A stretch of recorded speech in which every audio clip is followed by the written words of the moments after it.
Dear student, welcome to Chanakya academy. It's me Anand Yadav. जैसा कि आप लोग देख रहे हैं कि अभी हम रिवीजन सीरीज चला रहे हैं लगातार 30 एमसीक्यू प्रश्न का, जो कि सामाजिक विज्ञान कक्षा 10 यानी कि 10th का जो सामाजिक विज्ञान है, सोशल साइंस, उसी का क्वेश्चन हम लोग लगातार 30-30 करके एक एक वीडियो में देखते जा रहे हैं। तो आज हम लोग पिछले 2 वीडियो हमने अपलोड अपलोड कर दिया था, तो कुल मिलाकर के जो है सो 60 क्वेश्चन हम लोग कंप्लीट कर चुके हैं। आज हम लोग 61 क्वेश्चन से देखेंगे। तो आइए शुरू करते हैं। और एक बात और, इसमें जितने भी क्वेश्चन दिए गए हैं वो सारे क्वेश्चन बहुत इंपॉर्टेंट है। ये कॉम्पिटिटिव एग्जाम में भी पूछा जाता है ये सारा क्वेश्चन, इसलिए बहुत अच्छे तरीके से देखेंगे। और जो लोग कंपटीशन का तैयारी करें वो भी इसे देख सकते हैं। तो आइए शुरू करते हैं। तो आज का पहला क्वेश्चन है कि घड़ियाल प्रजनन केंद्र कहाँ स्थापित है।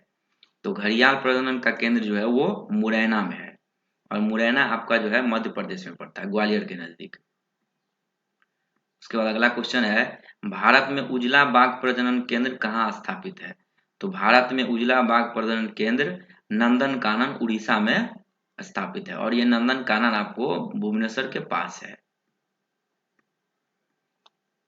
अगला क्वेश्चन है, संकटग्रस्त पादप प्रजातियों की सूची क्या कहलाती है। तो संकटग्रस्त पादप प्रजातियों की सूची को रेड डेटा बुक कहते हैं। अगला क्वेश्चन है, साल किस वन का वृक्ष है। तो साल जो है पतझड़ वन में पाया जाता है। अगला क्वेश्चन है, हॉटस्पॉट्स की पहचान पर किसने जोर दिया था। तो हॉटस्पॉट की पहचान पर अमर्त्य सेन ने जोर दिया था। इसका ऑप्शन हो जाएगा डी। भारत का पहला जैव मंडल आरक्षित केंद्र 1986 में कहाँ विकसित किया गया।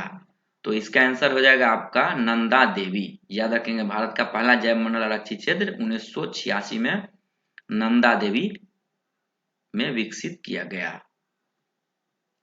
पहला क्वेश्चन है, वन्य जीव बोर्ड की स्थापना कब हुई। तो वन्य जीव बोर्ड की स्थापना 1952 में हुई थी। अगला क्वेश्चन है, प्लाईवुड का निर्माण सर्वप्रथम कहाँ शुरू हुआ था। तो प्लाईवुड का निर्माण जो है सबसे पहले जर्मनी में शुरू किया गया था। और एक क्वेश्चन और था कि प्रिंटिंग जो है, प्रेस, वो कहाँ शुरू की गई थी। तो वो आपका चीन में सबसे पहले शुरू किया था। पिछले वीडियो में हम लोगों ने वो क्वेश्चन देखा था। अगला क्वेश्चन है, वन संरक्षण अधिनियम कब लागू किया गया था। तो वन संरक्षण अधिनियम जो है वो 1980 में लागू किया गया था। अगला क्वेश्चन है, सुंदरवन है। तो सुंदरवन कहाँ है। तो आपका सुंदरवन जो है पश्चिम बंगाल में है, और ये बंगाल और बांग्लादेश दोनों में पड़ता है, यानी कि भारत और बांग्लादेश दोनों देश में पड़ता है। पिछले वीडियो में भी हमने एक क्वेश्चन इससे रिलेटेड देखा था। अगला क्वेश्चन है, किस खनिज को उद्योगों की जननी कहा जाता है। उद्योगों की जननी का मतलब हुआ कि कौन सा खनिज है जिसका उपयोग सबसे ज्यादा किया जाता है इंडस्ट्री वगैरह में, जो भी चीज बनाते हैं हम लोग।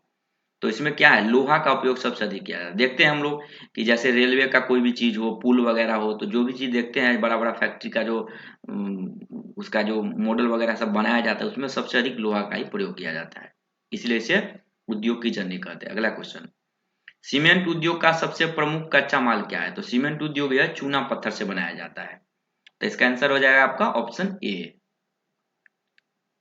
अगला क्वेश्चन है, एल्युमिनियम बनाने के लिए किस खनिज की आवश्यकता पड़ती है। तो एल्युमिनियम बनाने के लिए बॉक्साइट की आवश्यकता पड़ती है। बॉक्साइट अयस्क है जिससे एल्युमिनियम बनाया जाता है। अगला क्वेश्चन है, भारत का सबसे बड़ा लौह उत्पादक राज्य है। तो भारत में सबसे अधिक लोहा का उत्पादन जो है वो कर्नाटक में होता है, और कर्नाटक जो जिसकी राजधानी बेंगलोर है, आप लोग जानते ही होंगे। देखिए, जितने भी स्टेट है उसके राजधानी के बारे में हमें आइडिया होना चाहिए।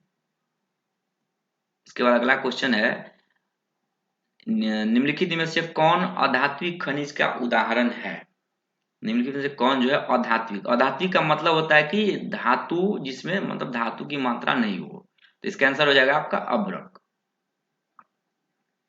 उड़ीसा किस खनिज का सबसे बड़ा उत्पादक है। तो उड़ीसा में आपका मैंगनीज सबसे अधिक उत्पादन किया जाता है, यानी मैंगनीज सबसे अधिक उत्पादन होता है उड़ीसा में।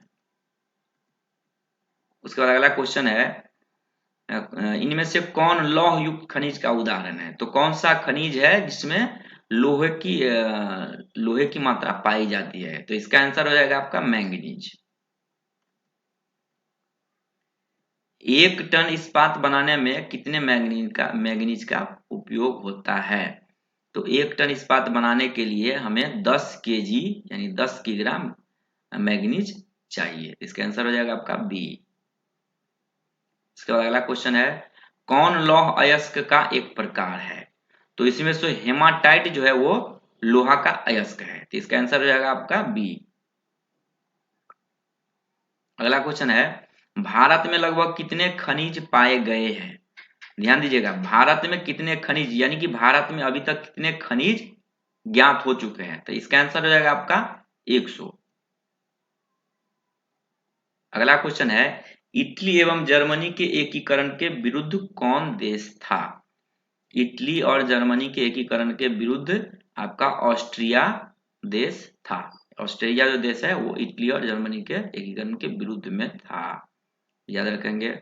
उसका अगला क्वेश्चन है हमारा, जलवेराइन एक संस्था थी। तो जलवेराइन एक संस्था है जो व्यापारियों के लिए बनाया गया है। तो इसका आंसर हो जाएगा आपका बी। हमारा 83 क्वेश्चन है, साम्यवादी शासन का पहला प्रयोग कहाँ हुआ था? तो साम्यवादी शासन का पहला प्रयोग रूस में किया गया था, याद रखेंगे। उसके बाद अगला क्वेश्चन है, हिंद चीनी क्षेत्र में अंतिम युद्ध समाप्ति के समय में अमेरिकी राष्ट्रपति थे। तो उस समय जो अमेरिका के राष्ट्रपति थे वो निक्सन थे। तो इसका आंसर हो जाएगा आपका बी। के बाद अगला क्वेश्चन है, गदर पार्टी की स्थापना किसने और कब की थी? तो गदर पार्टी की स्थापना लाला हरदयाल ने 1913 में की थी। और इसमें एक और व्यक्ति शामिल थे जिसका नाम था आपका सोहन सिंह भाखना। तो इसमें आंसर आपका ये दोनों हो जाएगा। याद रखिएगा, मैंने यहाँ पे मेंशन कर दिया है कि इसमें सोहन सिंह भाखना भी थे, लेकिन आपके ऑप्शन में आपका दोनों का नाम दिया है, लेकिन इनमें से दोनों नहीं दिया गया है। तो इसमें आपका सोहन सिंह भाखना भी होगा, लेकिन यहाँ पे जो ईस्वी दिया गया है सी ऑप्शन में 1913, ये ही डेट यही है, 1918 नहीं है। तो इस वजह से डी ऑप्शन आपका हट जाएगा। लेकिन आप इसमें याद रखेंगे दोनों, बहुत इंपॉर्टेंट क्वेश्चन है ये, इसलिए मैंने इसे मेंशन कर दिया। क्योंकि इस बार जो शिक्षक बहाली हुआ था ना बीपीएससी के थ्रू, हम लोगों ने एग्जाम दिया था, उसमें ये क्वेश्चन पूछा गया है। और इसकी स्थापना कहाँ हुई थी? तो अमेरिका के सैन फ्रांसिस्को जगह है, वहां पे हुई थी। जालियांवाला बाग हत्याकांड किस तिथि को हुआ था? तो जालियांवाला बाग हत्याकांड आपको 1919 में हुई थी और 13 अप्रैल को हुई थी। 13 अप्रैल को 1919 में हुई थी। अगला क्वेश्चन है, एक प्रतियोगी एवं उद्यमी प्रवृत्ति से प्रेरित किस प्रकार की अर्थव्यवस्था लागू की गई? इसका आंसर हो जाएगा आपका मुद्रा प्रधान अर्थव्यवस्था। अगला क्वेश्चन है, आधुनिक काल में औद्योगिक इकाई ने किसके स्वरूप को गंभीर रूप से प्रभावित किया? तो इसका आंसर हो जाएगा आपका शहरीकरण। आधुनिक काल की बात आई और औद्योगिक की तो सबसे ज्यादा इफेक्ट जो है तो कहां पे हुआ? शहरीकरण पे हुआ था, याद रखिएगा। उसके बाद अगला क्वेश्चन है, विश्वव्यापी आर्थिक संगठन किस वर्ष आरंभ हुआ? तो विश्वव्यापी जो आर्थिक संकट हुआ था वो आपको 1929 ईस्वी में हुआ था। तो इसका आंसर हो जाएगा आपका सी। आजादी के बाद समाचार पत्र आपत्तिजनक विषय अधिनियम कब पारित हुआ? तो आजादी के बाद समाचार पत्र अधिनियम जो है वो आपका 1951 में हुआ था। तो ये थे हमारे 100 क्वेश्चन पूरे हो गए, यानी कि ये तीसरा वीडियो है हमारा, और तीसरा वीडियो में हमने पूरा 100 क्वेश्चन कंप्लीट कर लिया। तो अब आगे हम लोग और देखेंगे। तो हमारा टारगेट रहेगा कि कम से कम एक सेट में 80 क्वेश्चन है, यानी कि आपको कम से कम 8 पंजे 40 यानी 500 क्वेश्चन हम लोग कम से कम कंप्लीट करेंगे।